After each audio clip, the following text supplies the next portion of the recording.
V rámci 12. ročníka osláv zvrchovanosti v Starej Bystrici si pripomíname aj blížiace sa 200. výročie narodenia Ľudovíta Štúra, kodifikátora slovenského jazyka, významného predstaviteľa slovenského národného života, ktorý vyplnil 40 rokov, 2 mesiace a 14 dní svojho pohnutého, činného a tvorivého života. Daniel Hevier napísal takéto poďakovanie Ľudovítovi Štúrovi. Národ je najprv ako dieťa. Treba ho naučiť pomaly lúskať hrášok reči, učiteľ Ľudovít. Národ je najprv ako dieťa. Treba ho ochrániť pred tými, čo mu ubližujú, bojovník Ľudovít. Národ je najprv ako dieťa. Vyrástol, bude žiť. Už nezablúdi v cudzom svete. Vďaka ti, Ľudovít. No a spomenúci na Ľudovíta Štúra a na význam oslav zvrchovanosti nielen u nás v Starej Bystrici si prichádza aj náš pán starosta, poslanec Národnej rady Slovenskej republiky Ján Podmanický. Príjemný dobrý večer, milí priatelia. Normálne sa cítim trocha nesvoj, lebo nevidím žiadne oblaky nad Starou Bystricou. Ako viete, tie predchádzajúce roky nám vždy v takýchto dňoch pršalo. Takže chcem poďakovať tomu hore, že nám dal dnes také krásne počasie. Ja nechcem dlho rozprávať, lebo budeme mať vzácnejších hostí, ale chcem povedať, že pripomíname si 22. rok od schválenia deklarácie zvrchovanosti v Slovenskej národnej rade. Možno si poviete, na čo si niečo pripomíname. Národ, ktorý nepamätá na svoju históriu, na svoje dejiny, je odsúdený k tomu, aby si ju znova prežil. A tie naše dejiny neboli celkom jednoduché. Veľa ľudí zomrelo za to, aby sme dnes mali svoj jazyk, svoju kultúru, svoj štát, svoju domovinu.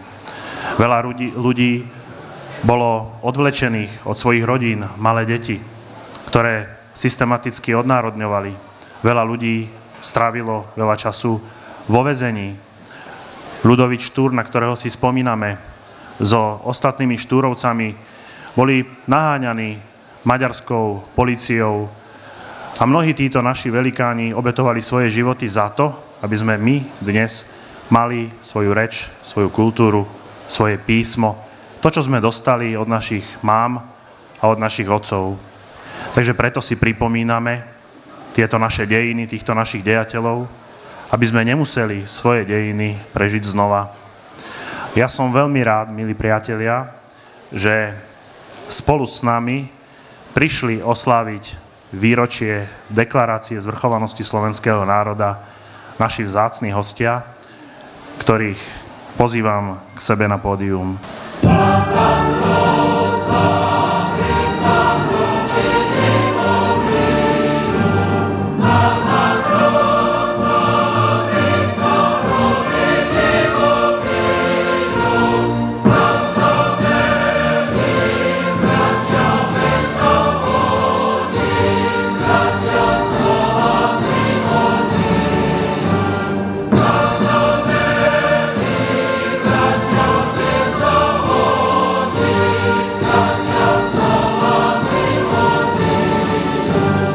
Dovoľte, aby som vás pozdravila, tentokrát myslím aj symbolicky ako Banskobystričan. Zdravím vás, Bystričanov, a zdravím vás, Kysučanov. Pred 22 rokmi sa začala písať nová etapa v histórii samostatného Slovenska. Slovenská národná rada prijala 17. júla 1992 deklaráciu o zvrchovanosti, ktorá dala Slovákom šancu žiť samostatne, slobodne a hlavne podľa vlastných predstav o budúcnosti krajiny. Verím, že všetci mi dáte za pravdu, ak poviem, že to bol správny krok, vďaka ktorému sme preukázali svoju životaschopnosť, ambície i medzinárodnú akceptáciu. Nesmieme zabúdať na to, že históriu tvoríme už dnes. Preto musíme vnímať aktuálne výzvy, na ktoré je potrebné odpovedať otvorene, a teda s odpovednými riešeniami. Mám na mysli výraznejšiu solidaritu, pevnejšiu národnú hrdosť, úspešný boj s extrémizmom a čo najkvalitnejšie vzdelávanie. Ak sme sa však dnes stretli preto, aby sme vzdali úctu našej slovenčine a zvrchovanosti, buďme Slovákmi, ktorí si uvedomujú dôležitosť svojich koreňov ale aj význam cieľov, ktoré chceme dosiahnuť. K ním sa v dnešnom svete nedá prepracovať inak, ako cez dobré a kvalitné vzdelanie.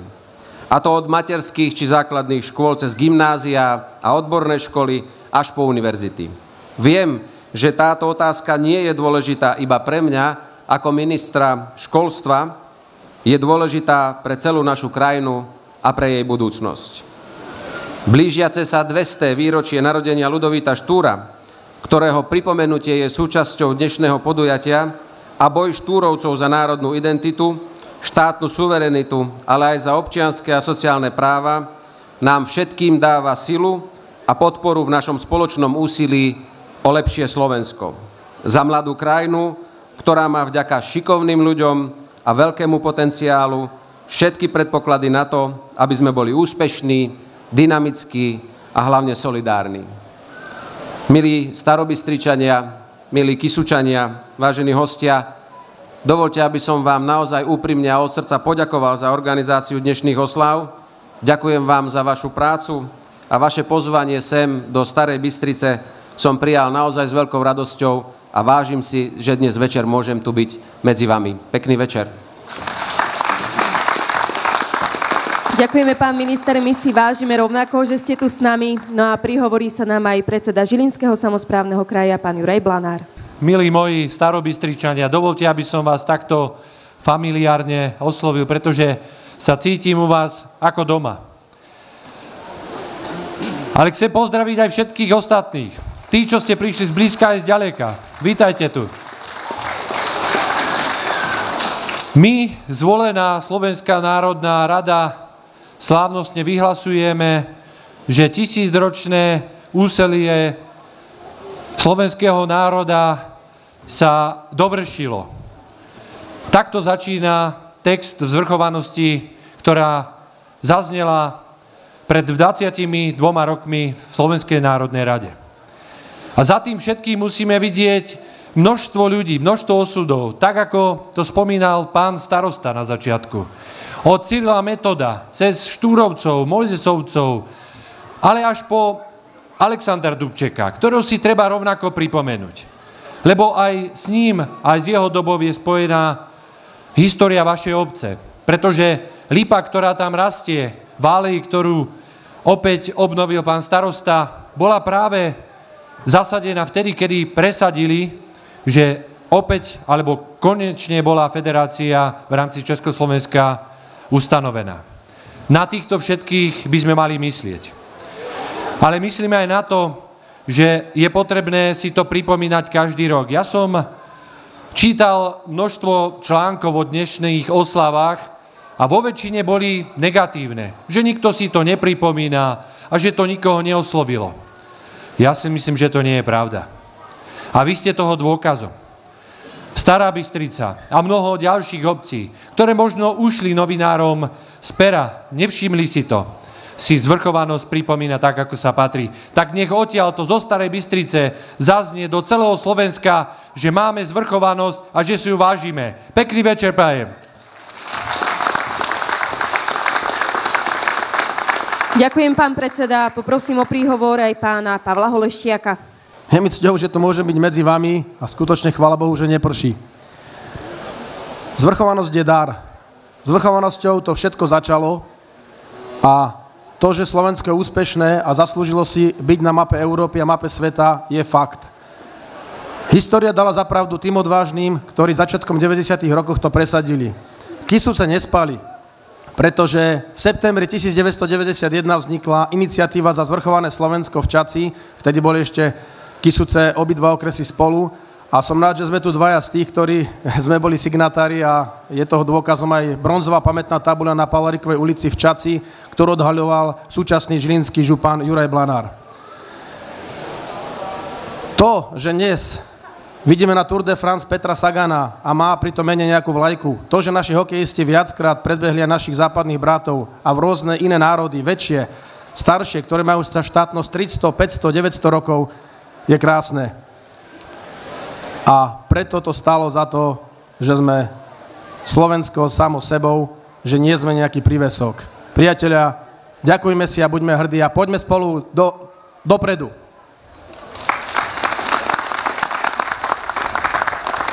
Ďakujem. Pozdraviť Starobystričanov chce aj pán Tomáš Tomeček, starosta obce Řeka z Českej republiky. Dobrý večer, pane starosto, pane ministře, vážení hosté. Je mi nesmírnou ctí, že opět se můžu tady postavit před vás a můžu být tady s vámi.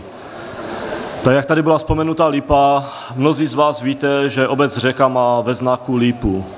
A já bych vám popřál, aby naše přátelství a aby ta svrchovanost, kterou tady dneska slavíme, aby měla takové pevné kořeny, jak ta lípa, a aby jsme mohli za několik dalších let společně slavit toto výročí. Přeju vám všem krásný večer.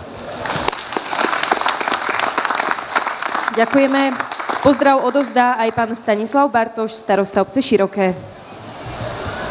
Vážený pán minister, vážený pán starosta, vážení hostia, milí Starobystričania, som veľmi rád, že tradícia oslav zvrchovanosti Slovenskej republiky sa Starej Bystrici ujala a poviem tak úprimne od srdca, trochu aj závidím Starej Bystrici, že si pripomínate to krásne výročie, aj keď už ide o 22. Verím, že tých oslav do budúcna bude a tá tradícia bude pokračovať. To, čo povedali moji predrečníci, je fakt niečo vážne, čo možno pred tými 22 rokmi sme si ani veľmi nedocenili, akú to bude mať historickú hodnotu. Dnes vieme, že Slovenská republika je plnohodnotným štátom v Európe, plnohodnotným štátom vo viacerých spolkoch, ktoré sú vo svete.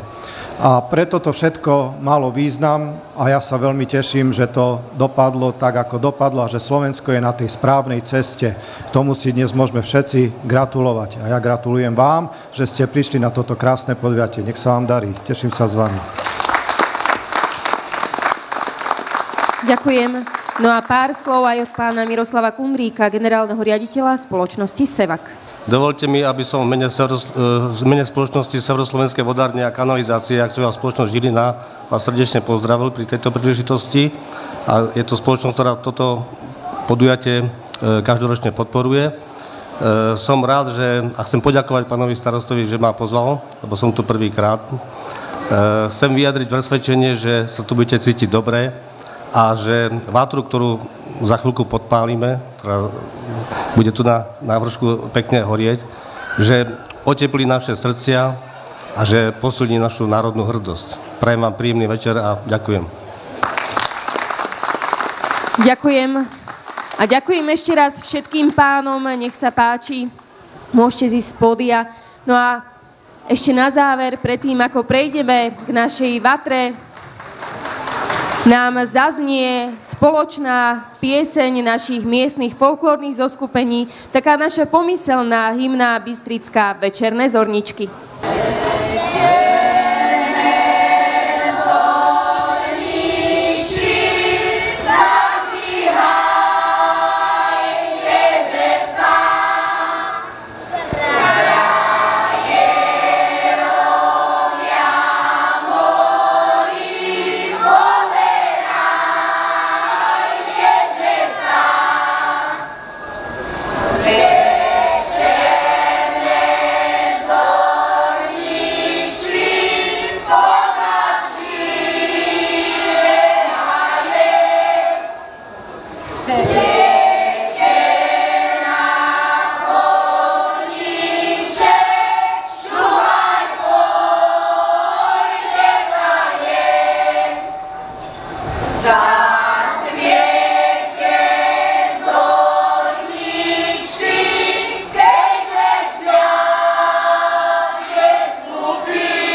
Oslavy zvrchovanosti sa tu v Starej Bystrici tak udomácnili, že môžu byť príkladom pre celé Slovensko. A ja som tak pozeral výstupy v médiách, na internete, ako komentovali novinári tieto oslavy a mnohí tam predovšetkým spomínali negatívne, že v podstate zvrchovanosť sa ľuďom nedostala ako si do povedomia, že vôbec si ju nepripomínajú. Ja si myslím, že opak je pravdou a všade tam, kde zvrchovanosť si pripomínali, si ju aj pripomínajú, tak ako je to aj tu v Starej Bystrici, odkiaľ vždy do celého Slovenska zaznie, že zvrchovanosť je jeden z významných medzníkov v našej histórii. Ja chcem poďakovať vedeniu obcí, chcem poďakovať všetkým organizátorom, že takto krásne to organizujú a ja vždy, keď budem môcť, sa rád zúčastním a podporím, pretože čo by za to dali naši otcovia, keby si mohli napríklad hymnu zaspievať takto z pódia pri oslavách zvrchovanosti. A my to teraz máme a treba to si vychutnať.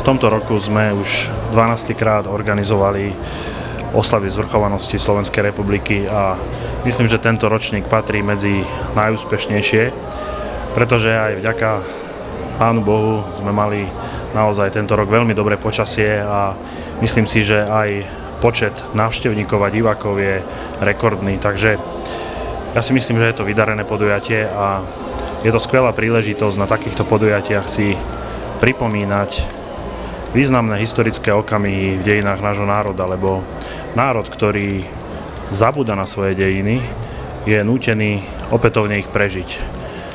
Takže práve pripomínaním si významných osobností v našich dejinách, pripomínaním si významných dátumov, si ako si pestujeme taký cit pre správne pochopenie aj našej minulosti a teda aj našej budúcnosti. Oslavy zvrchovanosti Slovenskej republiky v Starej Bystrici sú dobrým priestorom na to, aby sme možno boli aj lepší ľudia, ktorí tým, že sa snažia lepšie žiť, tak pomáhajú aj svojmu okoliu, svojej obci, svojmu národu, svojmu štátu.